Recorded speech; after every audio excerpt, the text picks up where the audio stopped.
Widgetsmith is an app built by our friend David Smith, and I help him with kind of everything but the code. And it is a great way to customize your home screen and lock screen on your iPhone or your iPad. So you can see here I've got a couple of widgets built. I've got the unofficial Widgetsmith dog Muppet, little text widget here, and then a calendar. And a new feature we've got that I'm really excited about is wallpapers. So we've worked with a bunch of designers. Listeners and watchers of this show will recognize some of this from Basic Apple Guy. He's one of the designers we've been working with. Oh, right. Yeah. And it's really awesome. You can go in here, and most of these are free. You can go in and save the wallpaper to your camera roll and then go set it as your wallpaper on your device. But my favorite feature is the ability to coordinate your widget themes with it. So if you want like a really nice aesthetic across everything. And so we have this really great feature that looks at the colors in the wallpaper, and you can even upload have your own photo in here. So like say you've got a photo you took of the beach and you want your widget colors to match it. We can coordinate with that. But then I can go in here and I can build a widget with this theme. So if you want like a super aesthetic, like color match wallpaper, it does all the work for you and finds all the colors. work for you. None of that like back and forth of like, oh, that blue's a little wrong. Like it does a great job picking them. So I can go in here and pick, we've got a whole bunch of different widgets in here. Like, I like the weather one. I'm not in Rome, so we'll change that to Memphis. And I could save this widget, and I can go in here and add it to my home screen. And because it is, we got 3 different sizes, because it is set to match those colors, it just looks really good. Like it pulls kind of that purple maroon from the cloud and brings it in. And of course I can rearrange them just like any other widget. And this has been really popular with our users. We're seeing a lot of people check out these wallpapers, and it's just a great way to like easily overhaul your entire device look. This is great on the iPad in particular. Maybe you want sort of a launch pad kind of control center, of all your stuff.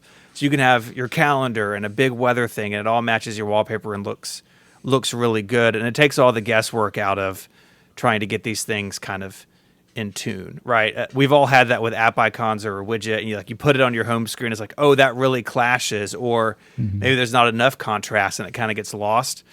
This feature really takes care of that for you. I mean, even this, like pulling out all these blues.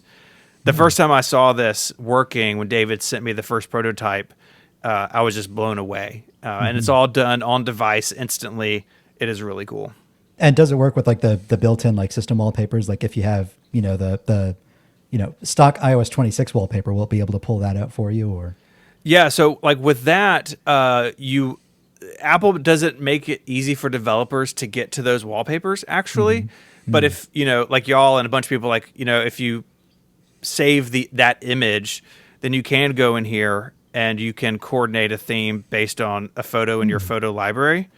So like, these are all screenshots, but say that I wanted to use this sort of teal color, it would find that for me. So you would need to save the default wallpaper as an image, but then you could coordinate with it really easily. And what wallpapers do you have there to work with? Yeah, so we've got a lot of sort of colorful gradient stuff. We kind of wanted to start there, really to show users how the feature works. So, you can really see something like this one having a real range of colors is really nice. But we're also working with some photographers. So these just happen to be some of my photos that we put in the app. This is a lake kind of near my house. Nice picture, yeah. And we also have some fun stuff. So Basic Apple Guy. The socks is pretty funny. Basic Apple Guy did some iPod sock artwork, so we brought that in. So if you want that cozy feeling once it gets cold, that's great. And we're working with a range of designers and photographers and are dropping new wallpapers every week, generally on Tuesdays. And you just get a little badge in the app. We're not sending push notifications or anything weird like that. It's just a little badge in the app tells you when there's new wallpapers you can check out. I like those the Sultan ones. That's basic Apple guy. It yeah? is. Yeah, Yeah. these are really cool. I love that green with that. And you can apply them to a bunch of widgets, and we have lots of widget types, and are always adding new ones, and we've got a lot of cool stuff in the works. Can you for show the iOS different 26. widgets? Like the text one, is that it looks like a sort of Yeah, so this I can put whatever here I want. So I can say hello internet. That's a different podcast. Typing live on a show is always fun.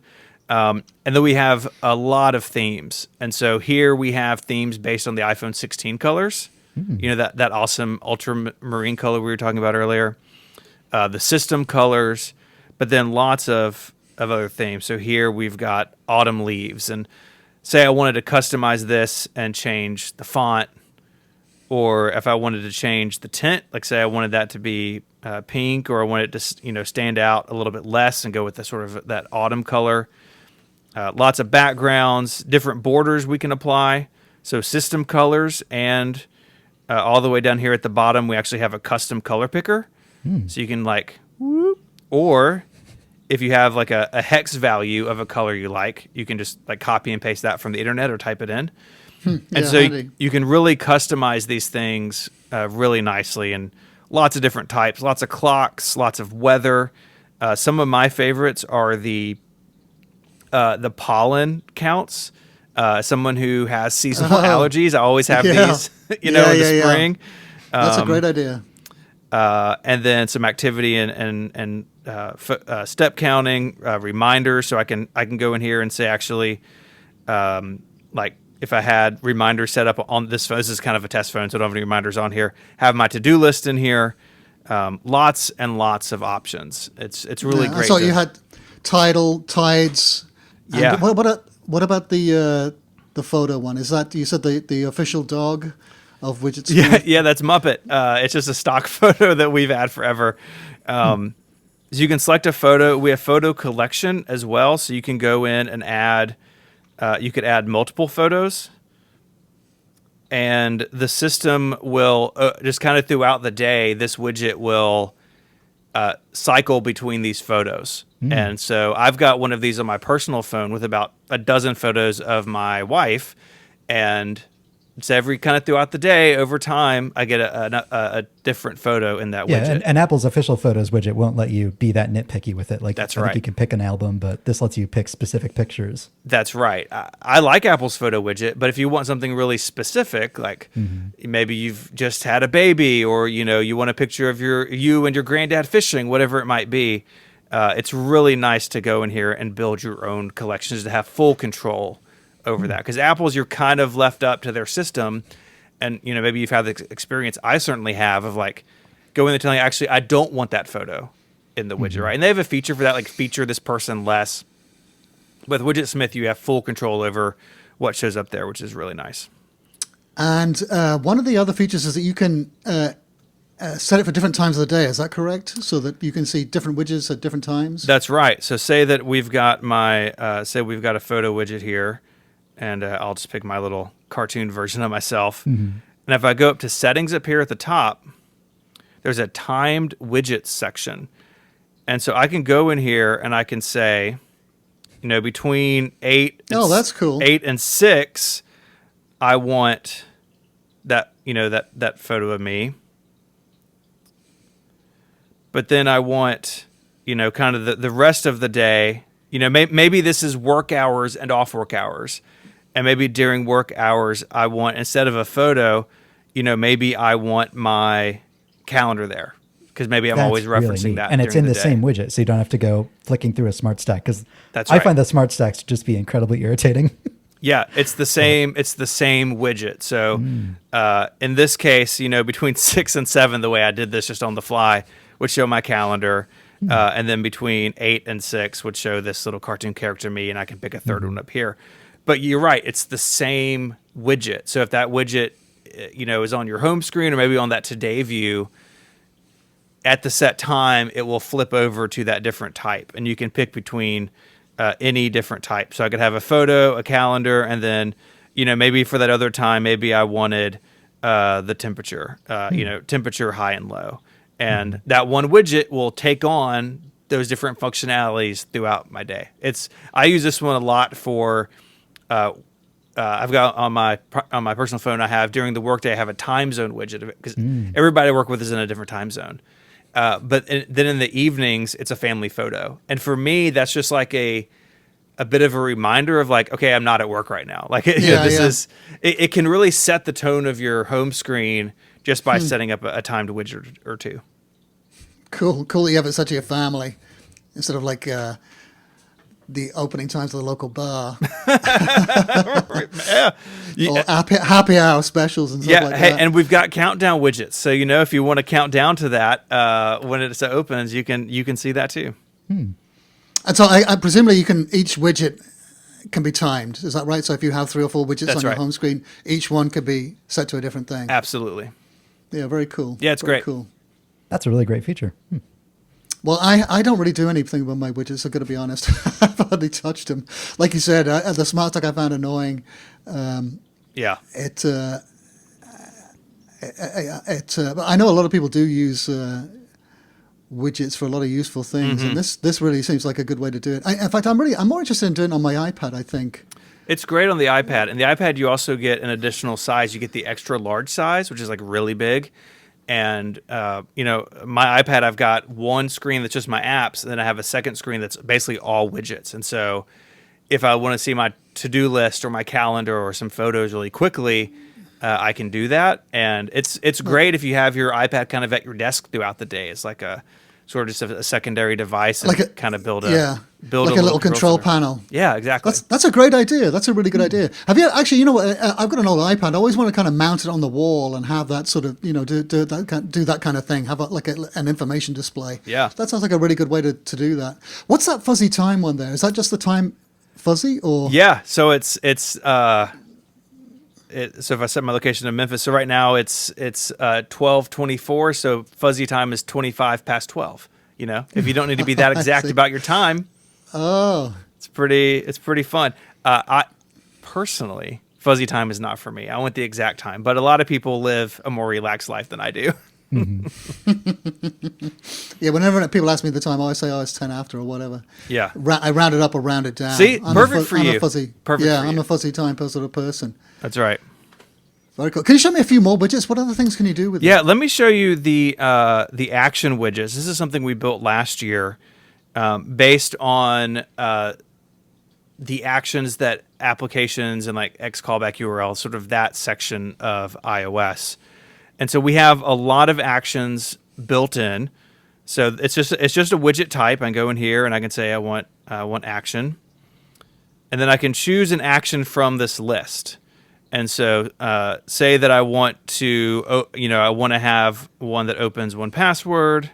Oh. And what it does is I get 4 buttons. I'm just going to build the rest of these really quickly. I saw Amazon there. So I wanted to open up Amazon. Right. So here I'm just going to have it open these. And of course, I've got lots of themes, all the themes across every widget type. We'll pick System Purple. And then if I switch to this widget, so if I edit the widget and pick my action widget I just built, now this widget has 4 buttons on it. So if this one is set to open the App Store, it'll open the App Store for me. And there we are. So we can see what's going on here. Or this one I had set to open to the weather app. And so it's showing weather there. So it's great. And again, on the iPad in particular, setting this to a large or extra large widget, you get a lot of buttons. And there are a couple of different designs. You could have this, if you wanted a home screen that's just text, right? You could get a really minimal look. You could have a text action widget. And instead of these icons, which you can choose different themes for the icons too, you could just have text labels. So you could have just a big widget that says like text mom, check calendar, navigate home, and each of those be an action, but it's just text. And if you color match it to your wallpaper, like open app, but like open a specific part of an app. Right. So you can make it super minimal and really clean looking. And we've got a lot of people doing that for just a really really simple aesthetic that I think is pretty cool. How many buttons could you put in? What was the maximum? So if I do the large widget on the iPhone, I can do 25. They get pretty small. Wow. And you got options to show the title. You can change the look a little bit. So like I could do padded if I wanted to do a border around this widget, so maybe it'd look a little bit better. But we made it pretty compact. Or if you just want one big one, right? Like this is, I think, a great use case for maybe you have someone in your life who's an older iPhone user, and you want like, hey, click my face and it calls me, right? Mm-hmm. I can make this action set to the call and put my number in there and set the icons. Like if you click this, it calls me. So you can make it kind of a very simple iPhone home screen too. Or you can go, pure like NASA computer switches if you wanted to do that. Have 25 actions in here. Very cool, very cool. All right, can you show us a couple more widgets then? Yeah, a great thing we've got and also new last year is the ability to have control center actions. So these pull from the same actions here. So say that I wanted the ability to open Apple News from the control center. So I can make a control center control here. So it's just to open Apple News. But in here, in control center, I can add a control. I can find Widgetsmith, which will be here. And then I can choose, I only have one, so it's going to show me one here. But now I've built a custom control to open Apple News. And so if I just, anywhere I am on my phone, this is a terrible idea for your mental health. Don't build an Apple News control. But if you wanted to, and then it would just open Apple News for me. That's why you put, oh no. That's right. That's right. Why you won't do that. That's right. The control center stuff's really cool. I loved in iOS 18 the ability for app developers to put things in the control center and to have those multiple screens, right? So I can have all of these different controls. And so Widgetsmith, you can make your own. So you could have a control center screen that's basically your favorite people to message, right? And have their names and tap on them. I've got one on my personal phone that's Text Mary, my wife. And so anywhere I'm on my phone, I can pull down Control Center, hit that button, and it pops me into iMessage into our thread. It's really fast. Much faster than kind of goofing around in a bunch of different apps. Yeah. Well, that's all really cool. Yeah. It's really flexible and really powerful. The vast majority of the features of Widgetsmith are free. We've got some premium widgets and some premium wallpapers behind a subscription. But if you want to use it to build photo widgets and a lot of other types, it's absolutely free. So people should go check it out in the App Store. Right, yeah. And it's called Widgetsmith, so Widgetsmith on the App Store. Yes, sir. Widgetsmith. Very cool, very nice. Once a top 10 app on the entire App Store. That's right. Wow. At launch, it went viral on TikTok, actually. And it's been popular ever since. I mean, I've got 2 high schoolers, and they were using it before I told them that I was working on it, right? Like the word of mouth is incredible for Widgetsmith. We're very, very fortunate. He said your kids became users, but they didn't even know you were working. That's on right. You know how it is, right? Like your kids don't think you're cool. I was like, but Right. now I like user test on them. Right? I was like, oh, hey, like we're thinking about this feature. What do you think? And kind of judge their reaction, which is That's very funny. useful sometimes. But yeah, my kids use it to have photos, and my daughter in particular is a big user to kind of stay organized with school stuff. So she has kind of a large text widget of her class schedule, and her to-do list is in there. And it's really fantastic to surface parts of your phone or parts of your life just on your home screen, right? Which is kind of the beauty of widgets, right? I don't have to go into an app and then get distracted and kind of forget what I was going to do, or like the time zone widget that I use all the time.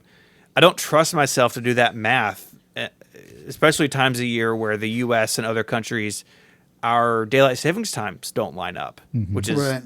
bonkers. It's like, oh, I can just check this widget. I know it's right. I know what time it is for this person or that person, and I'm then I can get back to what I'm needing to do, and the widgets have just helped me get that information and kind of get in and get out. The class schedule one is really handy for people in school, because I was in college at the time where all of my friends would just take an ugly screenshot of their schedule and just set that as their wallpaper. Oh yeah. And then notifications would just constantly cover it up. And Yeah, that's no good. that's no good at all. I mean, my first question when I saw Widgetsmith was, how is this different from Apple's built-in widgets? And obviously, you've got far more widgets, far more control than Apple offers. Yeah, I really want to put the power of this into the hands of the users so they can build what they need, right? And so like here, and just as I've been talking, kind of made up kind of a goofy little schedule, and I can pick my theme real quick, and maybe it's a winter semester at school, and so I put some snowflakes around it with just a few taps. I've built something that I can reference throughout my day, and if I tied it in with timed widgets, right? Maybe I'd only want to see this between 8 and 3. And maybe I want to see a schedule for work. Maybe I'm a student working in the evenings or on weekends. Being able to change that with the clock adds an additional dimension to it that can be really useful. You could even make a timed widget that's timed for your schedule, so that when you're in one class, it just says, "Go to the next class. It's in this room in this building, dummy." Absolutely. So 8 a.m. to 9 a.m. it says math, and then 9 to 10 a.m. it says English, and then 12:30 to 1:30 it says lunch, and so you can just see what you're supposed to be doing. That's a great point. Cool. Well, thanks for that, Stephen. Thanks very much for giving us a tour You bet. of Widgetsmith.